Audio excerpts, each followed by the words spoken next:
The Bushfire, an allegory by Banjo Paterson, Andrew Barton. Twas on the famous Empire Run, whose sun does never set, whose grass and water, so they say, have never failed them yet. They carry many million sheep, through seasons dry and wet. They call the homestead Albion House, and then, along with that, there's Welshman's Gully, Scotchman's Hill, and Paddymelon Flat, and all these places are renowned for making jumbacks fat. And the out-paddocks, holy frost. There wouldn't be no sense for me to try and tell you half, they really are immense. A man might ride for days and weeks and never strike a fence. But still for years they never had been known a sheep to lose. Old Billy Gladstone managed it, and you can bet your shoes he'd scores of supers under him, and droves of jackaroos. Old Billy had an eagle eye, and kept his wits about. If any chaps got trespassing he quickly cleared 'em out. And coves that used to work across, they hated him, no doubt. But still he managed it in style, until the times got dry, and Billy gave the supers word to see and mind their eye, if any paddocks gets a fire I'll know the reason why. Now on this point old Bill was sure, because, for many a year, whenever times got dry at all, as sure as you are here, the Paddymelon Flat got burnt, which Bill thought rather queer. He sent his smartest supers there to try and keep things right. No use. The grass was always dry, they'd go to sleep at night, and when they woke they'd go and find the whole concern alight. One morning it was very hot, the sun rose in a haze.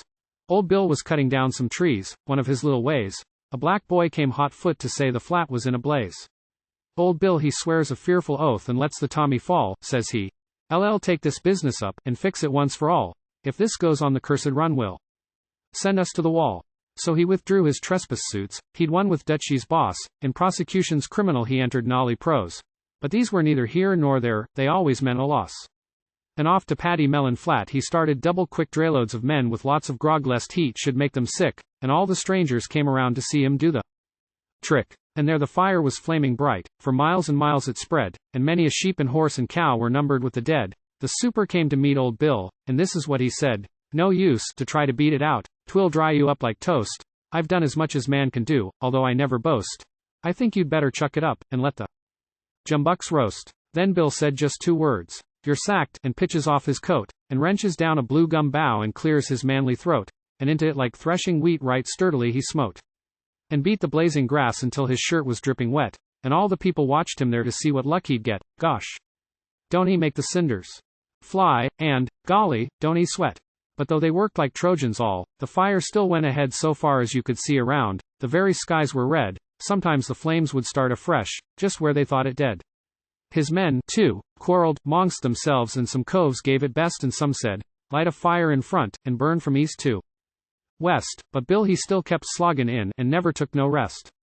Then through the crowd a cornstalk kid come ridin' to the spot, says he to Bill, "Now take a spell, you're lookin' very, O.T. And if you'll only listen, why, I'll tell you what is what. These coves has set your grass on fire, there ain't no mortal doubt, I've seen 'em ridin' here and there, and pockin' roundabout. It ain't no use your workin' here, until you finds them out. See yonder, where you beat the fire, it's blazin' up again, and fires are starting right and left on Tipperary Plain. Beating them out is useless quite, unless heaven sends the rain." Then Bill, he turns upon the boy, "Oh, hold your tongue, you pup." But a cinder blew across the creek while Bill stopped for a sup, and fired the Albion paddocks, too. It was a bitter cup. Old Bill's heart was broke at last, he had to chuck it up. Moral: the run is England's empire great, the fire is the distress that burns the stock they represent, prosperity you'll guess. And the blue gum bough is the home rule bill that's making such a mess. And Ireland green, of course I mean by Paddymelon Flat.